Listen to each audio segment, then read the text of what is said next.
Duke of Windsor is special guest at the All-American Air Maneuvers.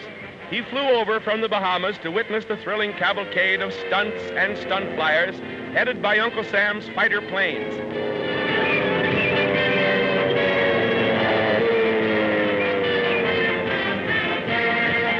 An old Ford tri-motor nearly steals the show. Harold Johnson is at the controls. Or is he?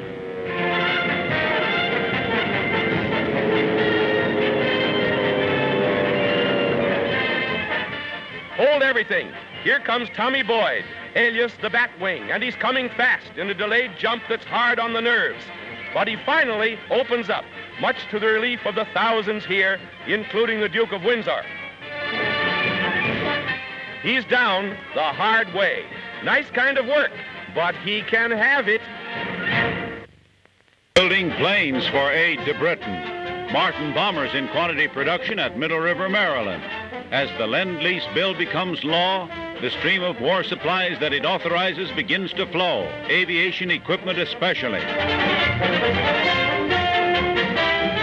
These airplane parts need special tempering and get it in a fiery bath. Sodium nitrate bath, 900 degrees hot.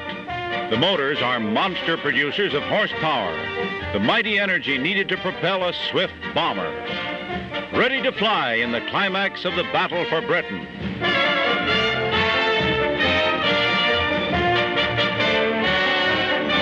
Crated for shipment abroad, the air fleet in crates. This plant now being expanded will be the biggest airplane factory in the world.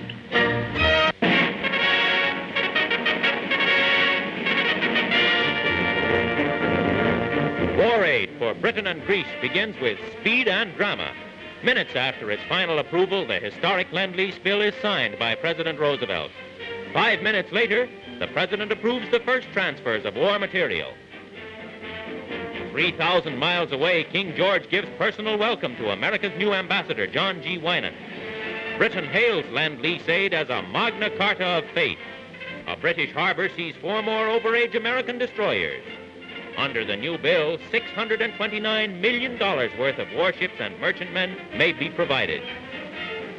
America acts with speed. In Washington, our cameramen visualized real rush days for Navy and War Department employees. Fighter planes. In the Curtiss Buffalo plant, fast P-40 pursuit planes are made ready for shipment overseas. $2.5 billion worth of American-made planes are ordered under the Lend-Lease bill.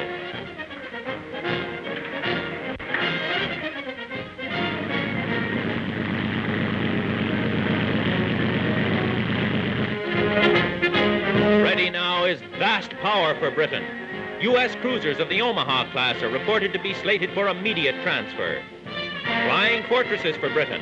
Some were reported to have taken off only minutes after the President signed the Lend-Lease bill. Mosquito boats are under construction, useful craft in Britain's fight against Germany's spring war on vital convoys. America acts fast under its new law, defending freedom.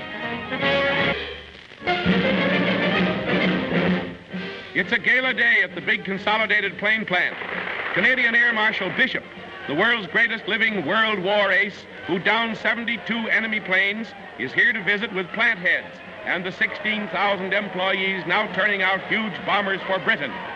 He's Canada's Air Force recruiting chief at home, but here he's just one of the boys. More bombers for Britain. With the President's plea spurring the aviation industry, the Lockheed plant goes all out in production of Hudson bombers for the RAF. Wings the British Lion wants and is getting special delivery.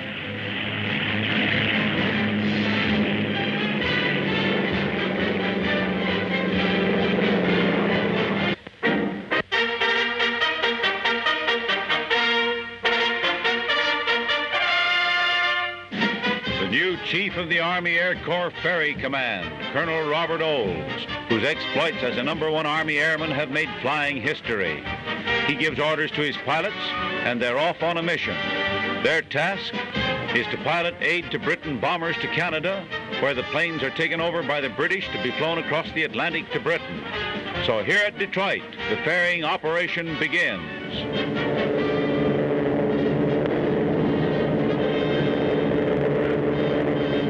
The American angle, and then the British phase of the bomber ferry service, so important in the European War of the Sky. There's careful planning, charting of wind and weather. This is one of the most adventurous aspects of war aviation, the stream of American-built bombers across the ocean. Four-motor giant of longest range and two-motor jobs. Winging across 2,000 miles of water, destination England, there to play a part in Britain's increasingly powerful campaign of the sky. West Coast Ferry Command of the United States Army Air Corps. Fighting planes for the RAF with newly commissioned American flight officers at the controls for the first leg of the 1,000-mile hop to Britain. Special training for a hand-picked group of Yankee pilots.